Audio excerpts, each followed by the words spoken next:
Let me read to you this article. Singapore's surprising new plan to live with COVID revealed.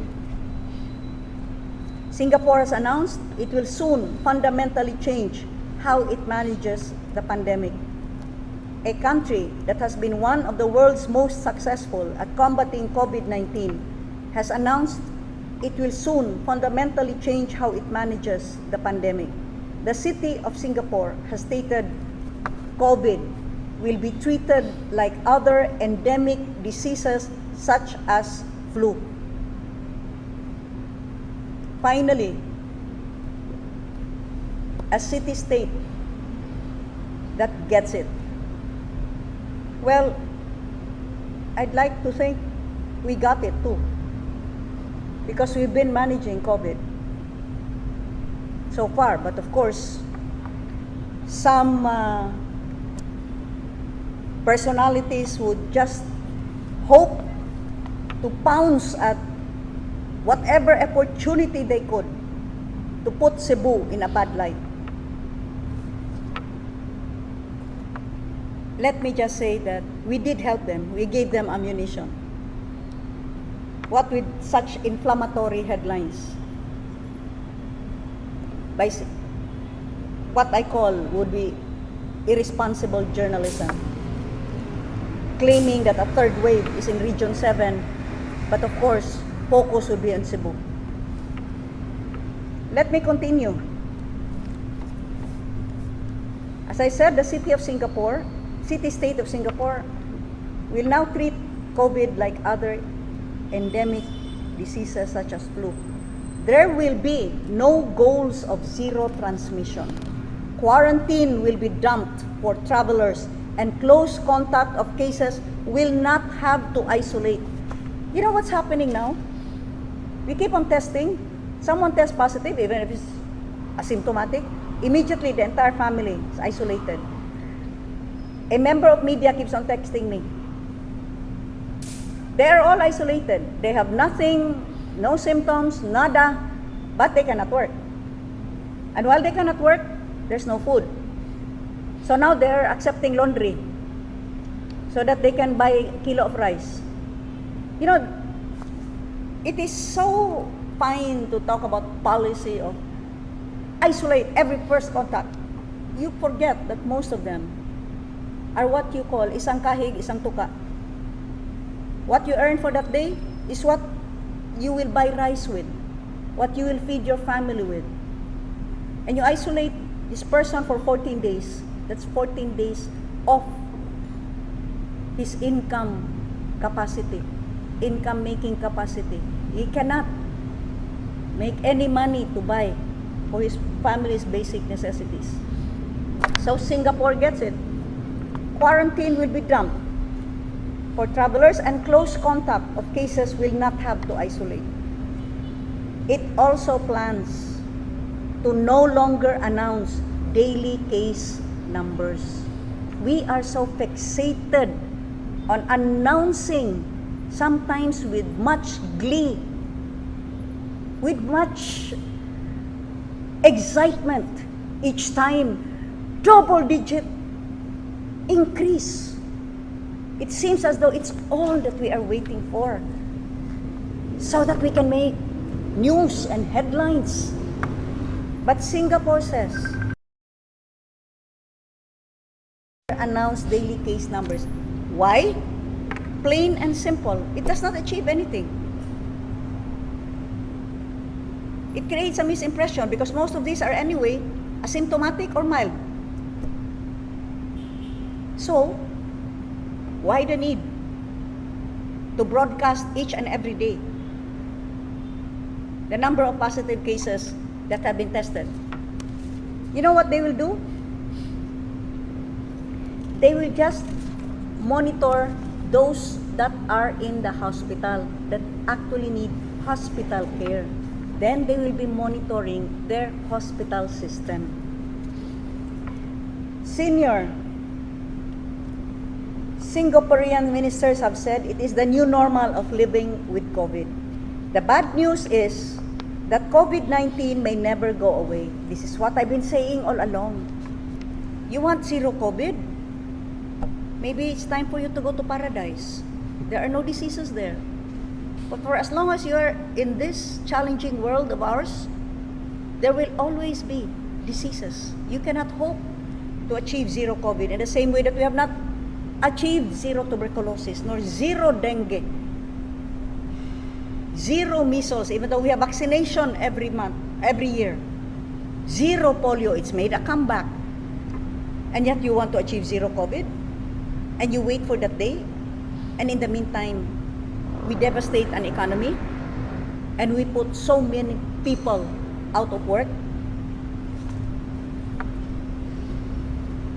So, Singapore's Trade Minister Gan Kim Yong, Finance Minister Lawrence Wong, and Health Minister Ong Ye Kung said in an editorial, as I said, the bad news is that COVID-19 may never go away. The good news is that it is possible to live normally with it in our midst, which is what we have been trying to do and we are successfully achieving here in the province of Cebu. We reopened tourism last year when Cebu gained its MGCQ status in July. So it's been over a year now. We are still on MGCQ. Our resorts are full, especially on weekends. But what is the average of positive, active cases? According to the DOH claim of 871,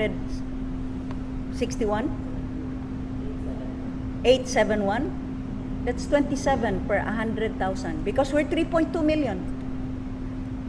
I'm sorry for those that are hoping and praying for a surge or a third wave. That is not going to happen. You know why? Because we have been employing the two-pronged approach. Something that perhaps some people up there should start thinking about. Instead of focusing on masks, face shields, social distancing, stay at home, and all of these authoritarian measures, draconian measures. You know what our strategy is? Boost the immune system. Take healthy foods. Take vitamins. Have enough sleep and rest. Live a healthy lifestyle. Go to the sea. Breathe in without your mask. The sea air. Go to the mountains. Breathe in without your mask. The pure mountain air. It helps your lungs. And it helps boost your immune system. Take in the heat of the sun. That's vitamin D. Sleep at least 8 hours. And please do not sleep with your mask on. You will have nightmares. That's one side. And in fact, you know, those that have been monitoring us have seen we have finished our second tranche of our caravan of government services where we distributed vitamins to all of our frontliners, including our senior citizens, including our PWDs. Free vitamins. We'd rather spend for that because it's preventive. At the same time, we are encouraging them to plant vegetables with our Sugbusog program so that in any household, you can have the healthy, green, leafy vegetables that you need, as well as others, tomatoes, fruits, and whatnot. What's the other side? Use science and technology. Use air purifying systems with HEPA filters, UV, ultraviolet, sterilizer lamps, personal air purifiers. These are now available, you know, at very, very affordable prices. That's what we're doing. We do not keep on repeating social distancing. You are not face mask with face shield. No gathering. We've heard that before. But has it achieved anything? Do you have a model to show as a successful implementation of your so-called protocols?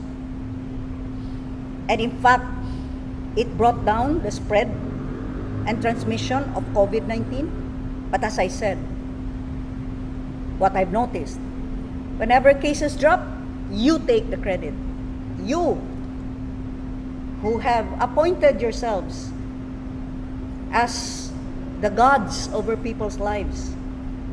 And when cases increase, you blame the people. I have a model, the province of Cebu. In spite of what Dr. Vergeri said, that we have double-digit increase, hello, according to your figures and your own data, we are ranked number 96 in the total number of provinces and cities in the active COVID case incidents per 100,000. Because you see, we're the most populous province at 3.2 million. We've been able to manage it. But I never said, go back to all of my other broadcasts. I've never, ever dared to say, I will achieve zero COVID. No. All along, I've been saying it's about COVID management. And the most important part of that is prevention. Is the wearing of face masks and face shields the only way of preventing? We've been wearing face masks for a year and face shields for a year. Have you been able to, well, since those are your protocols, perhaps it's time for you to say we are successful. See, our cases are going down. But now you talk about Delta variant and Lambda variant and Delta Lambda. Sorority na sa UP. But we have a model because we started that last August with my Executive Order 20 and 20-A. We defined for each and every tourism activity the specific protocols that had to be followed. And it was always, and as it continues to be, a two-pronged approach. Boosting one's immune system and using science and technology. It's as simple as that. And no matter how much you may wish that Cebu province will stumble and fall, no, I will not allow it to. I am here. I am staying here to defend this province and see to it that this will continue to be a model for the entire country, for others to see that after all, it can be done, that we can do it right. By the way, coincidentally, Singapore's population is 5.7 million. The total population of Cebu is 5.1 million. That's one similarity. Second similarity, we have no other agenda but the welfare of the people. Singapore is known for its very efficient, professional, and corruption-free kind of governance. We strive to do the same here in the province of Cebu.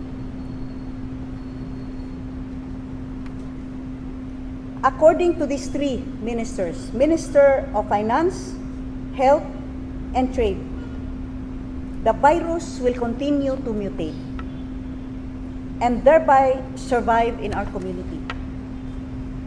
And so are we going to jump at every possible variant that you suddenly, by genome sequencing, discover? That is the nature of all viruses. They mutate and mutate and mutate. And there will be variant after variant. I am really waiting. We now have the Delta Lambda.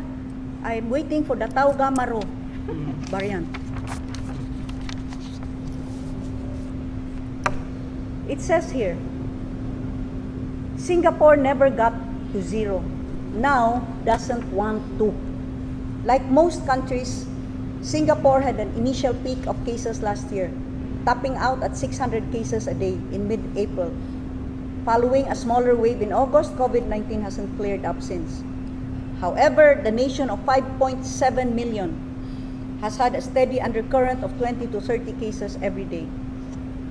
The nation has recorded 35 deaths in total because they have an excellent health system and they have an honest assessment of true and real COVID deaths, not including motor vehicular accidents.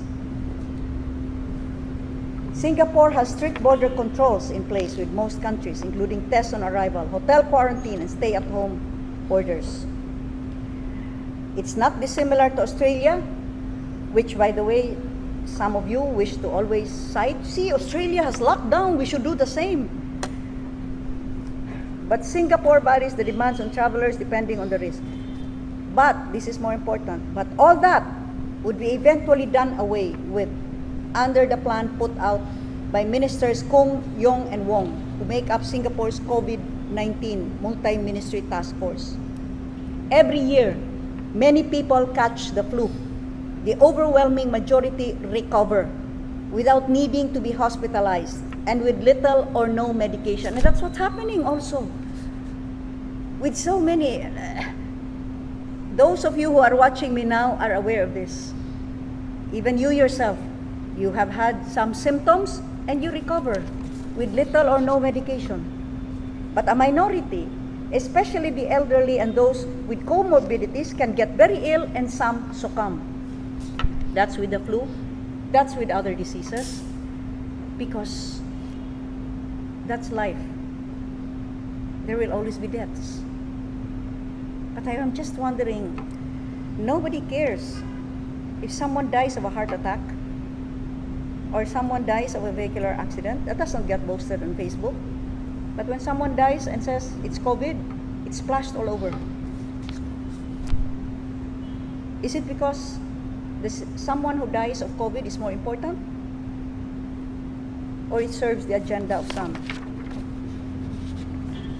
According to these ministers, we can't eradicate it, but we can turn the pandemic into something much less threatening, like influenza or chickenpox, and get on with our lives.